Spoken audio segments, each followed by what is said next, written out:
I'm Matteo Esparza. I played varsity soccer. I was a captain, and I won Defensive Player of the Year. I say the work that helped me to accomplish being Defensive Player of the Year is just staying mobile, staying active in the summer, always practicing something, always staying mobile, and just having that mindset of like the whole year, just thinking, Defensive Player of the Year. That was my goal the whole year. The work that's built up to this accomplishment was definitely playing comp soccer. Like, I've played since I was 6, trained, sacrificed, like going to things, not being able to do things to play soccer, to be able to go to games, to practices. Definitely a lot of sacrificing. I'd say definitely my mindset. I feel like there's some people that are physically better than me at defense, but I feel like my mindset and the confidence I bring when I'm defending someone, that truly is the strength I have. Usually I try to stay out of my mind because I feel like I'll get nervous and like mess up.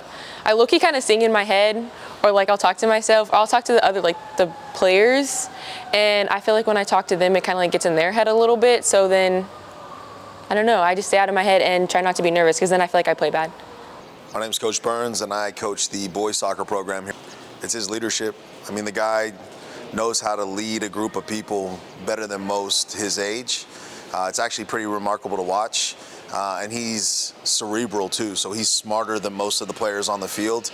At banquet, I told a story about how he works officials before the game even begins. And so he's already winning calls before the game has begun because he just knows how to play the game.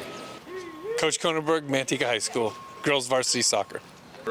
I would say aside from her skills and speed and strength, it's definitely her leadership qualities. She was our captain for 3 seasons. That's not done very often. She just did a tremendous job leading the team through a lot of adversity over the last couple years.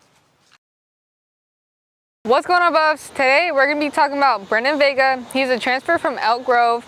He has been playing a big part on the MHS baseball team. He has a batting average of .381 and 24 hits. Now, let's see what he has for us. The easiest part for me was the teachers. Coming to the new classes, they've welcomed me, and they've been talking to me and showing me around the school and everything, and that made it easier for me to adapt here. The biggest difference is the coaches. The coaches at Elk Grove didn't really teach me anything. They expected me to do it on my own. At Manteca, they've shown me different ways to get better. They put in a lot more work into us, and they've been encouraging us since I got here.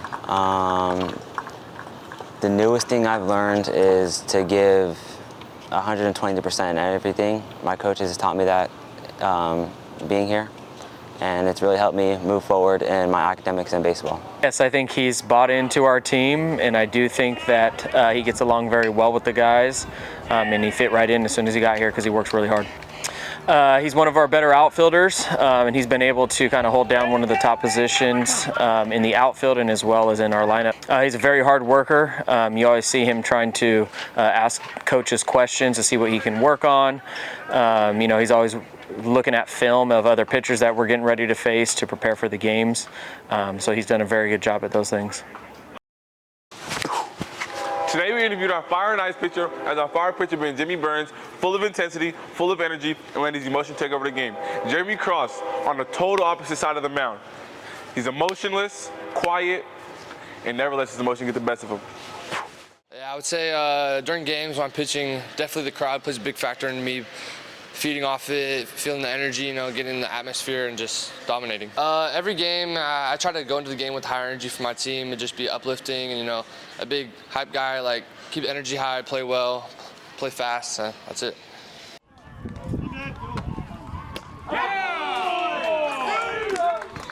I've always been a pretty quiet guy, so when I started playing baseball, I just used that as my game. Be quiet on the mound and dominant. Yeah, it helps me block out a lot of the noise. Me not talking as much, I'm just thinking about what my next pitch will be. Is getting as least amount of pitches as possible because it makes it easier for my defense and me as well. Jimmy, he lives a lot by his emotions on the mound. The guys can see that. You know, it'll energize them a lot of the time. Obviously, when he's getting strikeouts and his defense is playing behind him, he shows a lot more emotion. You know, and it's really good to pump up our team. And Jeremy's polar opposite.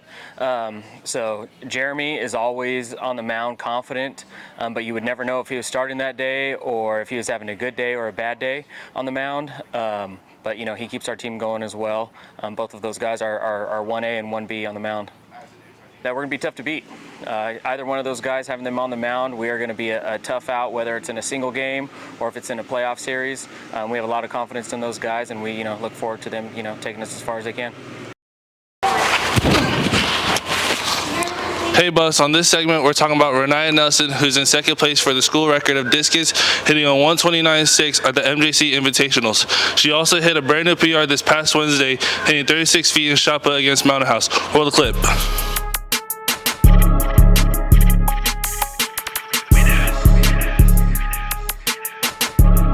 Probably at our last meet at MJC, I got MVP and first place in both events, and I threw 129, being second in school record. My goals for my future in track is to hopefully get a scholarship for track and field to a 4-year and to pursue discus, hammer, jab, and shot. I would say major improvements I've seen in Raniah since her freshman year would be her time dedicated to practice, a lot more focusing on the technical aspects of the throw instead of just getting strong. She's definitely became a student of the craft and knows throwing a lot more inside and out than just showing them and hucking a frisbee kind of thing.